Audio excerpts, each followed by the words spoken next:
Moin und herzlich willkommen in einem neuen Video von uns. Ich melde mich hier das erste Mal direkt aus unserem Basislager, und zwar in Norwegen. Wir sind gestern und vorgestern mit meinem Vater zusammen in seinem Wohnmobil hierher gereist und er hat uns dann gestern sehr späten Nachmittag noch unten an der Straße, das ist nicht weit von hier, abgesetzt, und wir sind dann bei nicht besonders gutem Wetter gerade noch eben hier hoch und haben unser Basislager hier aufgebaut. Wir wollen die nächsten 4 Tage die Region hier um uns herum erkunden und werden dann danach entsprechend wieder von meinem Vater abgeholt. Wir trinken jetzt nur noch unseren Kaffee und dann geht's auch schon los. Also, bleibt dran!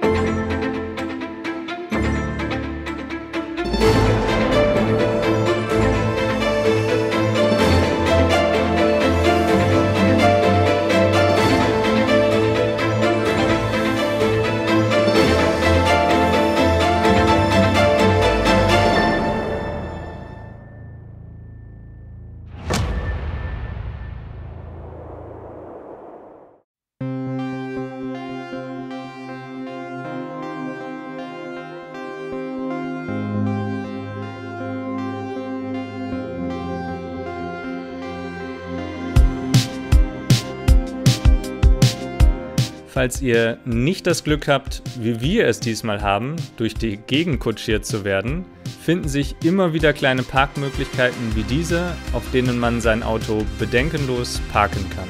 So haben wir das die letzten Male auch immer gemacht und dies hat reibungslos funktioniert. Wir sind hier in dieser Region östlich von Lysebotn unterwegs. Der erste Teil unserer Tour weist wenig Steigung auf, erfordert aber dennoch, so wie fast alle Wege in Norwegen, eine sehr hohe Trittsicherheit, da man eigentlich nicht wirklich von Weg sprechen kann.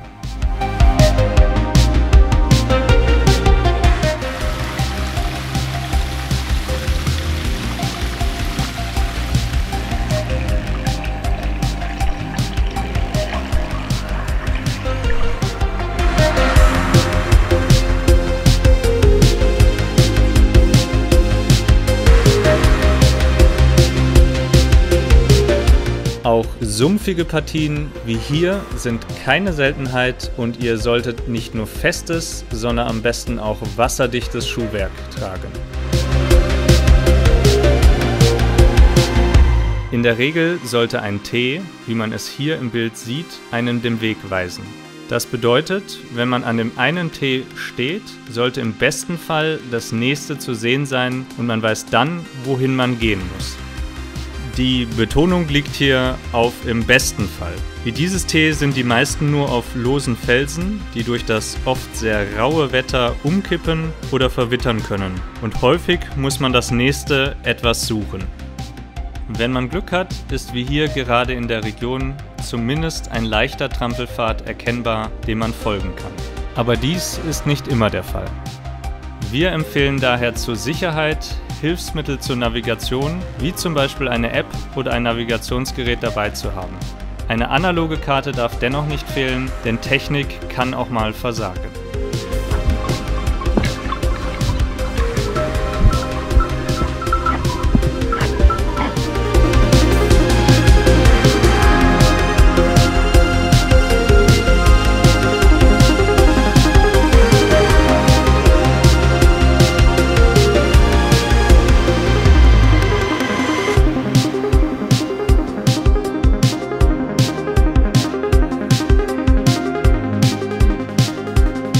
Wenn ihr euch um eine Sache hier keine Sorgen machen müsst, dann, dass euch das Wasser ausgeht. Alle paar Meter erwartet einen ein Bach, Fluss oder See, an denen man sich bedenkenlos Wasser holen kann. Außerdem eignet sich ein solcher Platz auch immer, um eine Rast einzulegen und so wie wir hier an diesem wunderschönen See sein Mittagessen zu genießen. Dieser Ausblick haut auch direkt unsere Kamera um.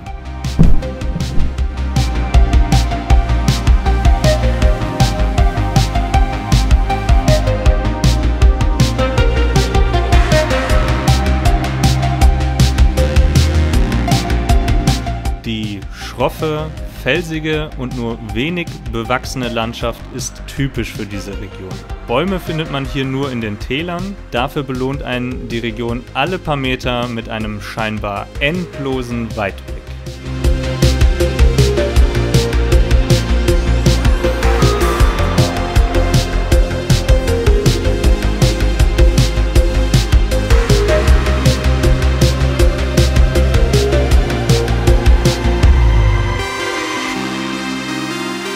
Man trifft hier auch immer wieder mal auf kleine Hütten. Viele davon lassen sich mieten, falls ihr nicht im Zelt übernachten wollt. Eine Großzahl der Hütten laufen über den DNT. Dies ist der norwegische Touristenverein. Meist bekommt man sie für einen geringen Obolus und es sind klassische Selbstversorgerhütten. In manchen bekommt man allerdings auch Proviant. Genaueres findet ihr auf der Webseite des DNT. Diese verlinken wir euch in der Videobeschreibung.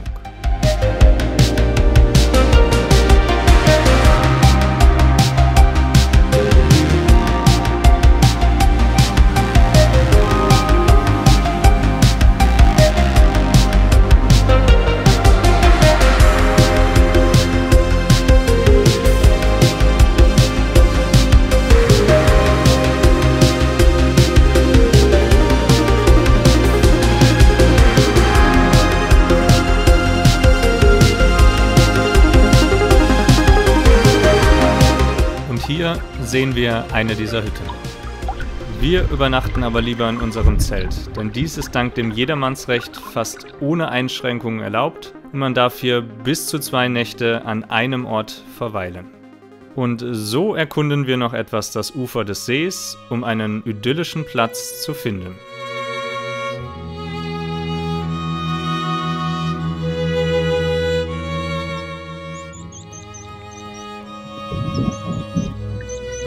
Der Sonnentau ist ein Vertreter der Gattung der fleischfressenden Pflanzen und in den sumpfigen Gebieten hier heimisch.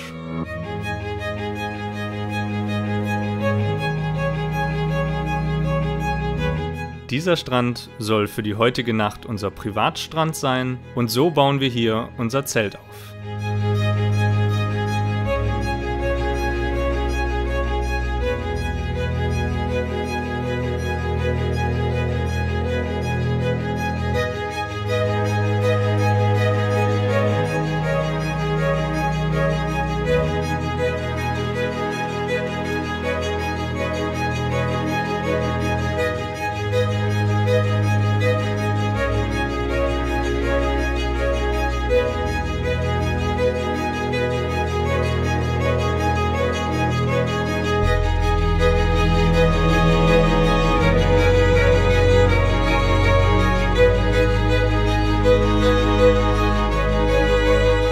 So, wir haben jetzt gerade hier unser Zelt an einem wunderschönen kleinen Strand, an einem großen See aufgebaut und sind dann von einem Regenschauer überrascht worden, wie man vielleicht auch hört.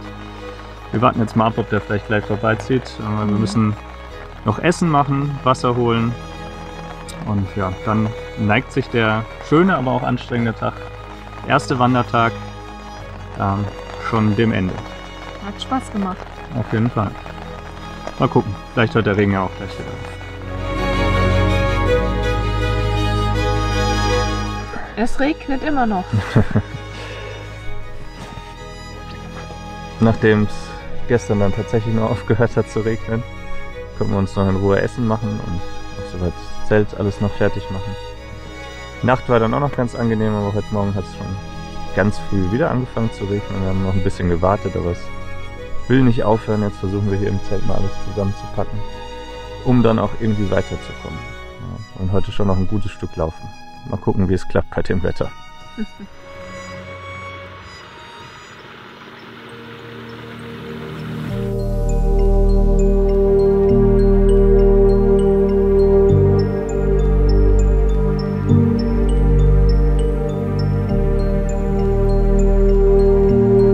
Neben den Hütten sind es lediglich Strommasten wie hier, die den Eindruck der unberührten und wilden Natur etwas schmälern. Diese kommen hier hin und wieder vor, da man sich das hohe Wasservorkommen in der Region durch einige Wasserkraftwerke zu Nutzen macht.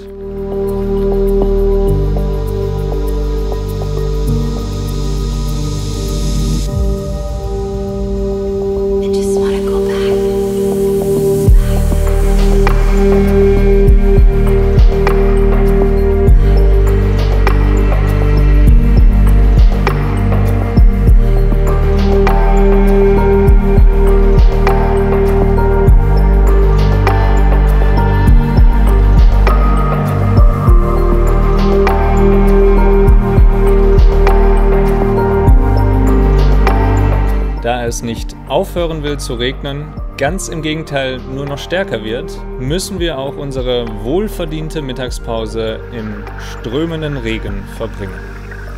Immerhin ist es dadurch noch etwas leichter, hier geeignetes Trinkwasser zu finden.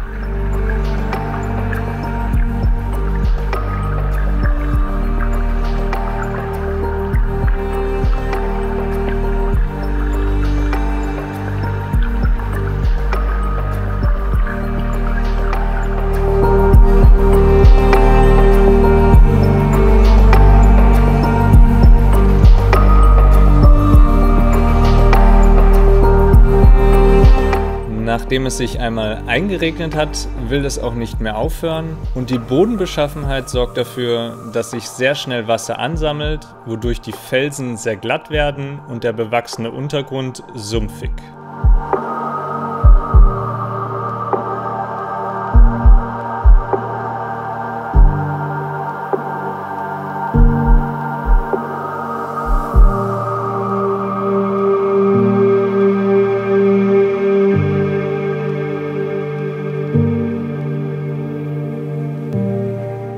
Kleinere Querungen wie diese hier gehören zur Normalität. Es kann aber auch sein, dass ihr einmal auf einen richtigen Fluss stößt, der keine Brücke hat und nicht elegant über Steine überquert werden kann, sondern den ihr durchqueren müsst.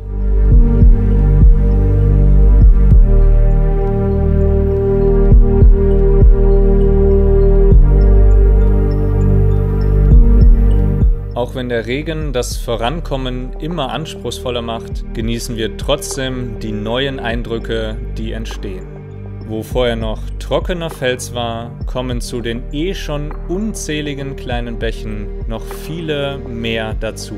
Es entstehen neue kleine Wasserfälle und auch die bereits bestehenden Gewässer füllen sich schnell und verändern ihr Erscheinungsbild.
An die süßen Schafe und ihre Halsglöckchen hat man sich schnell gewöhnt, denn die Einheimischen lassen sie hier quasi überall frei laufen.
Nachdem wir trotz des Wetters gut vorangekommen und in der Gegend, in der wir uns einen Schlafplatz suchen wollten, angekommen sind, müssen wir leider feststellen, dass sich diese nicht dafür eignet, denn der Wind peitscht in Böen über das Plateau welches weder Schutz vor dem Wetter noch einen ebenen Platz für unser Zelt bietet. Und so gehen wir müde und erschöpft weiter, in der Hoffnung, doch noch einen geeigneten Platz zu finden, bevor sich der Tag dem Ende neigt. Ob wir dabei erfolgreich sind, ob es jemals wieder aufhört zu regnen und was diese wunderschöne Region sonst noch so zu bieten hat, das seht ihr in Teil 2 dieses Videos. Also, schaltet unbedingt wieder ein.